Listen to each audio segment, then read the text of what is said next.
Hello guys, Sig here, and today I'll be bringing you a quick guide for the new dungeon, the Oculus. I'll do my best to explain the gimmicks for the bosses, the mini bosses, and for the final boss, but anyways, let's get into the video. To enter this dungeon, all you're gonna need is 30 fatigue points and a party of 4, and recommendable 5,750 exorcism or more, just to avoid the penalties. You can enter the dungeon 3 times a week, but only 2 of those will give you rewards. So see the third one like a second chance if you fail one of those days. There's 4 floors in this dungeon, 3 of which you're gonna have to get through to get to the final boss in the 4th floor. Your cooldowns will reset every time you go down a floor or every time you retreat. You can retreat as many times as you want and there will be no penalties. The dungeon will have a purple bar named the Ritual of Completion. Once that bar hits 100, the dungeon will be over and you have failed. Every boss and mini boss will have a different effect depending on which one you kill. I'll be going over every single mini boss, their effects and their gimmicks. Killing Tria Celebrum will release Trainee Nayu, which can repair your gear and sell you some useful items. A very important one, Unknown Dust. This one will decrease the ritual completion by 2%. Everybody in the team can buy it, but you can only buy it 1 time per day. The gimmicks for all mini bosses are really easy, and you should be able to kill them by just using cubes. For this one, just try to dodge all of the attacks and try to DPS as much as you can.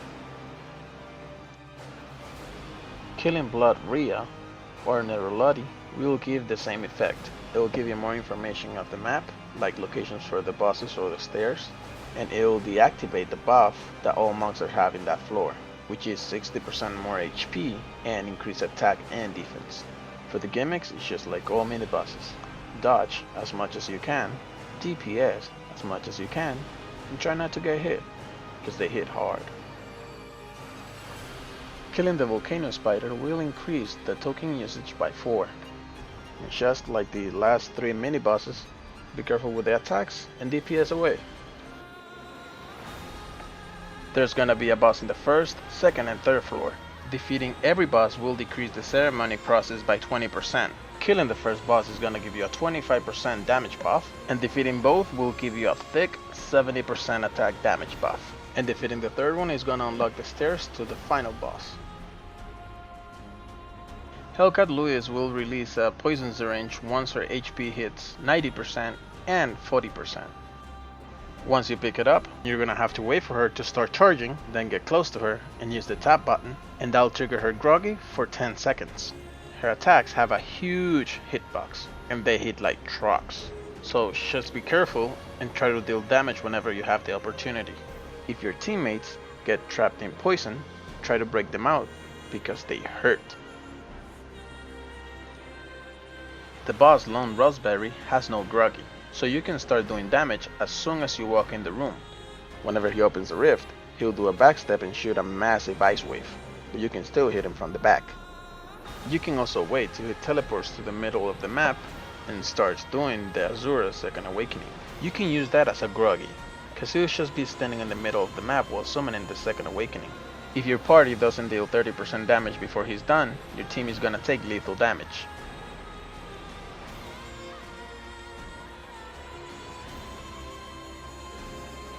Kill the 3rd boss, Red Ghost Zoryun, to unlock the stairs to the final boss.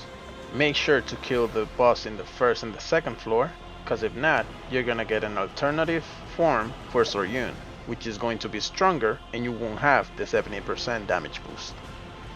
She'll target one of the teammates. The rest of the team needs to go to the opposite side, otherwise they'll get hit along with the marked teammate. She'll also teleport somewhere in the map and start pulling towards her.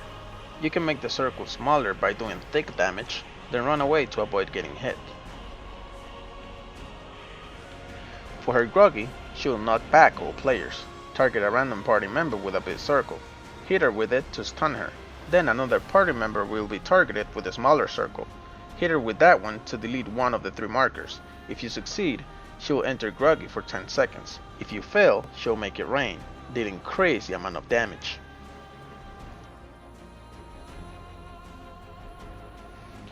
The gimmicks for the final boss are not crazy, They just have a lot of AoE and hit really hard.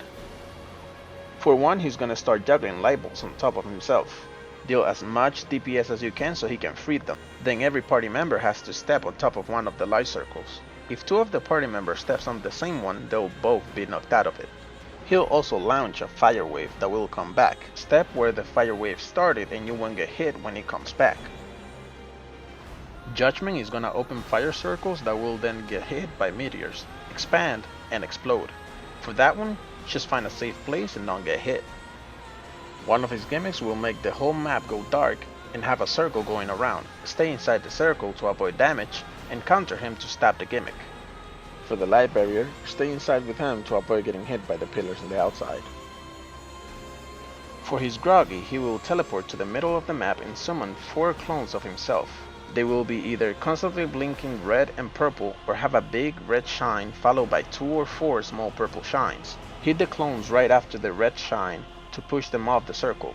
Once all 4 of them are out, he'll enter groggy for 15 seconds. After that, it's just rinse and repeat until you clear the dungeon.